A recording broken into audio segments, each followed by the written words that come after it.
Welcome back to the channel. We're doing more work on F-beater.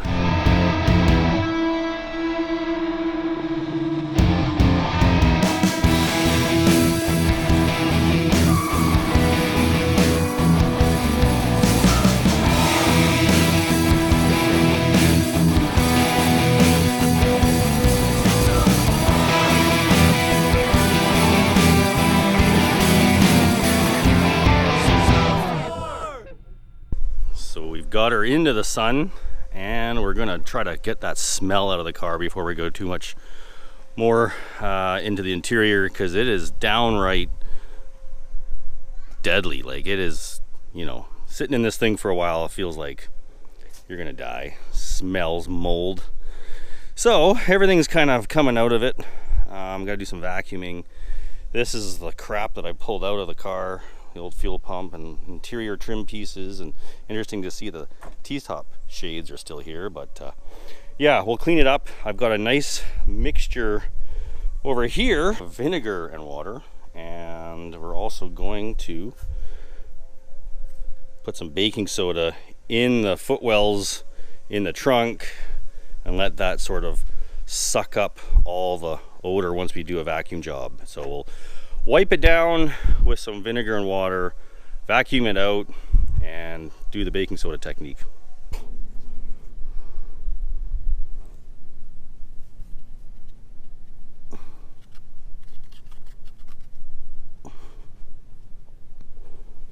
Found another screw in the interior while I was cleaning it out, so I'll put that into my interior trim screw pile. Okay, vacuumed out. Baking soda on all the footwells. Next is a little bit of vinegar and water, and we're gonna hose everything down.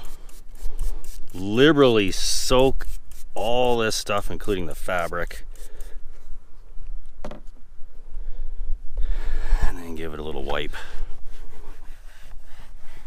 Hopefully the smell is gone once we do this.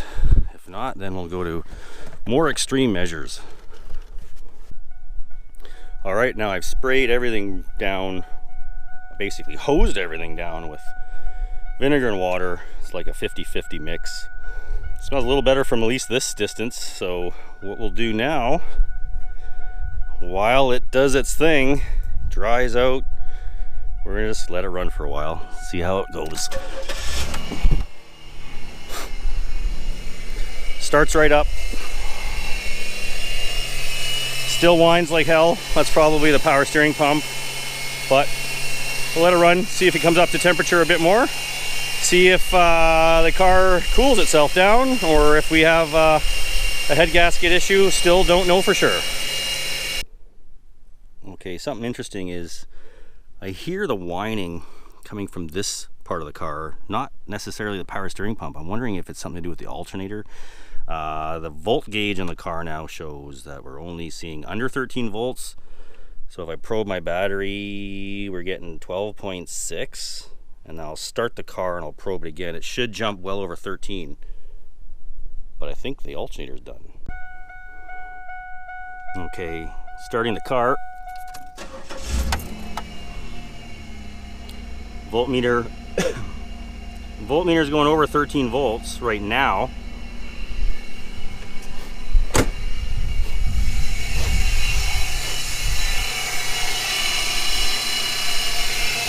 Shows I've got 14.2 now on the alternator, so it shows it's charging, but then it dropped to 12.5, 12.9, 13. So I don't know, maybe that is working, maybe it's not, but it sounds awfully noisy over here, that whining, and it's either the alternator, it could be a tensioner pulley, or it could be the air conditioning compressor, which is unplugged. So something on this side of the car is making the noise. If you look at the power steering pump, there is fluid on it, and it doesn't really seem to whine when I turn the wheel back and forth. So we'll do that. Turn the steering wheel. Normally a whiny power steering pump would start to really groan, but it ain't doing that. So I'm thinking it's something on the passenger side of the car, under the hood. Could be an alternator. I can test that, pull it off and have it tested, but more playing around while the car dries out inside. Okay, well, it's been sitting for a couple days and I've vacuumed up all the baking soda, had it airing out for a few days, and man, does it ever smell way better. So now I can actually sit in this thing and start ripping all that wiring and everything out. But I noticed something actually about the running condition of the car that's interesting. All right, if you can hear that, it's surging a lot while it's trying to idle. Now it's not fully warmed up yet, but it is off high idle, and it is surging like crazy. But when I unplug the MAF, it starts to come back around. So MAF sensor is unplugged and it starts to idle the way it probably should. So I wonder, do I have a bad MAF? Or do I have some other symptoms that the MAF's trying to disguise? Do I simply need to clean it? I think the simplest thing and the cheapest thing is to clean it. So I'm gonna pull it out and we'll have a look at the MAF.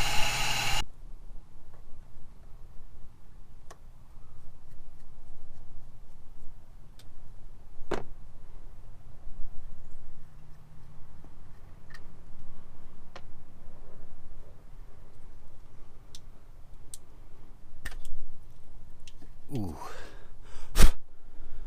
So, is it dirty? I mean, or does it have a blown resistor in there?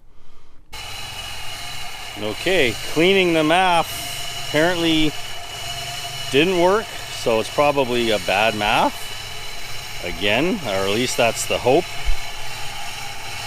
It could be masking some other symptoms though. It could be a vacuum leak potentially. So I'm not ruling out some other things, but anyways, I'm gonna unplug it and let it warm up because I wanted to see how the engine oil coolant transfer situation is, and want to make sure that there's no coolant getting into the oil or no head gasket issues. So before I do a compression test, I'll let it warm up here. Alright, so it's another day and I've been running the car for a while and continuing the troubleshooting of the idle surge, but the alternator completely failed. I was getting absolutely no charging out of the car. So I had to go buy an alternator. We've got a new one in the car now. Alright, as you can see now, as we're running away here, 14.25 volts, which is exactly what we should see with a healthy alternator. The other one dipping below 13, almost into the 12 volt range, was not a sign of a healthy alternator at all. And of course, confirming or verifying, do we have a proper gauge in there? Yeah, I'd say she's okay. That is now well over 13 volts. So we've got an alternator and a charging system. And we've still got that noise over here. So I would think it's definitely that air conditioning compressor. And we'll have to do some sort of delete kit or something on that on the cheap, because I am not putting an AC system in here and recharging it. It's just not what I want out of the car right now. So yeah, we ran it for probably 2 to 3 hours at least. And the cooling fans now cycle. I've checked the coolant oil transfer. It seems to be pretty good right now, you know, provided that's been given the head gaskets enough time to kind of get warmed up and cooled down. And again, I checked it again today and there's no noticeable transfer of coolant. So now we're going to continue on to the troubleshooting now that we have that alternator and we have a charging system and we're not killing the battery. So we'll continue to start the car up, and I've got HP tuners now hooked up. So we'll give this car a little start up.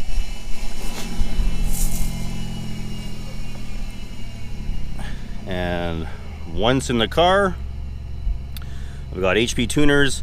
And what I want to do is look at the fuel trims, the long-term and the short-term fuel trims, and see where the numbers are. They should be similar to 0%, or basically they're adding, you know, plus or minus 2% here and there. That's a healthy car. Anything beyond that is going to tell me that we've got a problem, and you can see sort of where I last left off.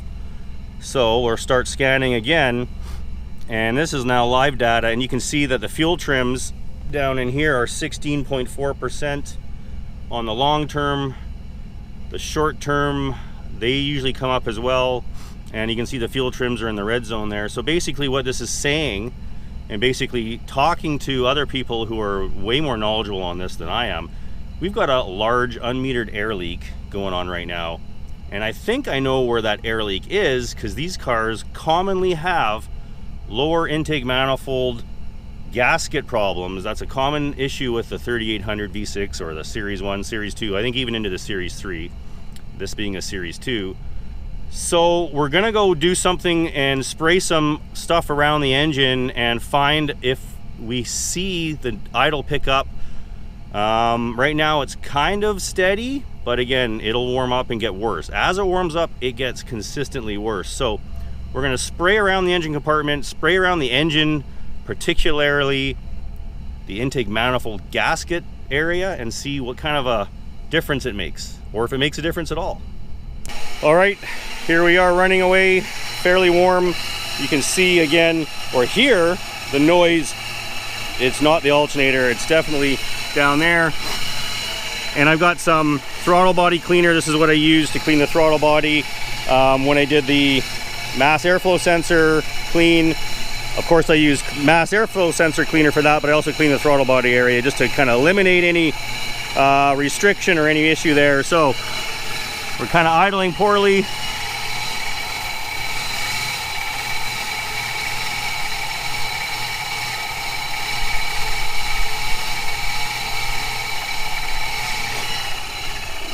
Seems to get smoother, and then it seems to get worse when you stop spraying. So I'm almost sure to bet right in that forward or the front of the lower intake manifold gasket we have a problem. Try one more time here. Nice and smooth right there. Hear that? Take it away. Starts to surge, idles bouncing around, all sort of weird stuff.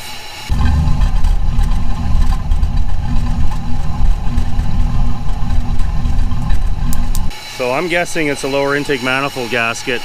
All right, so now I've got you guys propped up in front of the screen here of HP Tuners, and I'm gonna go spray again at the lower intake manifold gasket sealing surface, and let's see if the numbers change. Are my fuel trims gonna change?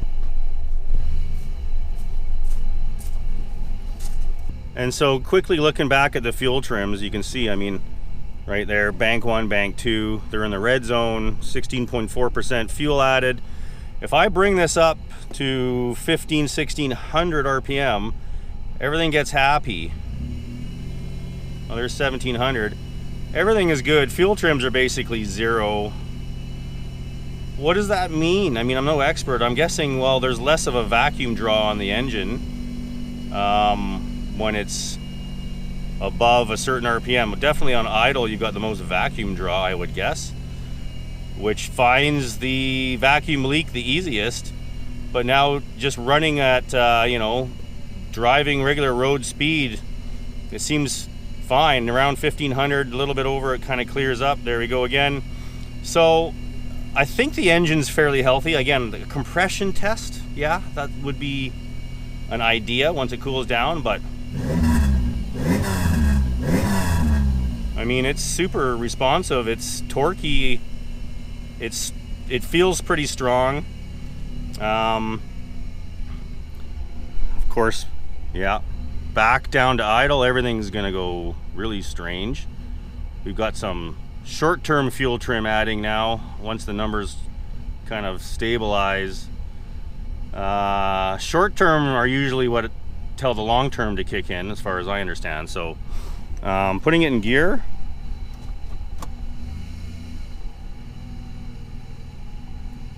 the idle smooths out, but the fuel trims are still whacked. So a little bit more diagnostic.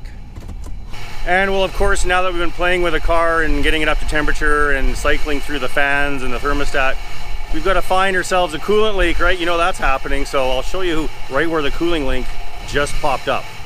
All right, so these hoses I think are also another problem. I mean, they've got a hose going to some sort of steel line, a compression fitting of some sort, but if you look right down in there,